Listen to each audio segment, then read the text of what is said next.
Akbaruddin Owaisi Fatima college పైన ఇది ఎఫ్టీఎల్లో లేదు అని హైకోర్టుకి ఒక నివేదికని సమర్పించింది.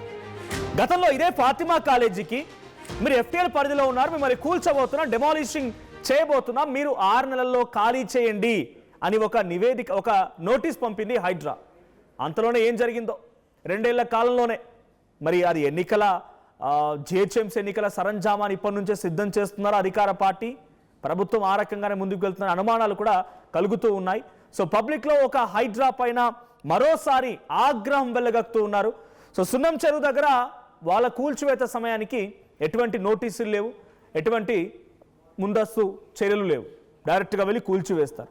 ఇప్పుడు ఫాతిమా కాలేజ్ సల్కం చెరువు దగ్గర మాత్రం నోటీసులు ఇచ్చినప్పటికీ, ఎఫ్టీఎల్లో ఉంది అన్నప్పటికీ మళ్ళీ హైకోర్టుకి ఎఫ్టీఎల్లో లేదు అని నివేదిక ఇవ్వడం అని అంటే అందరూ నవ్వుతున్నారు.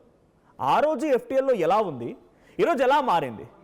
ఎఫ్టీఎల్లో మిమ్మల్ని కూల్చేస్తామని చెప్పినటువంటి హైడ్రా కమిషనర్ 6 నెలల సమయం కూడా ఇస్తానని చెప్పి, 6 నెలల సమయం only on the basis of humanitarian grounds. ఆ రోజు ఆ విద్యార్థులు చదువుకుంటున్నారు, ఉన్న పలంగా వాళ్ళ విద్యాభ్యాసం ఆగకూడదని చెప్పి 6 నెలల సమయం ఇస్తున్నా, మేకల్లా కూల్చేస్తామన్నారు.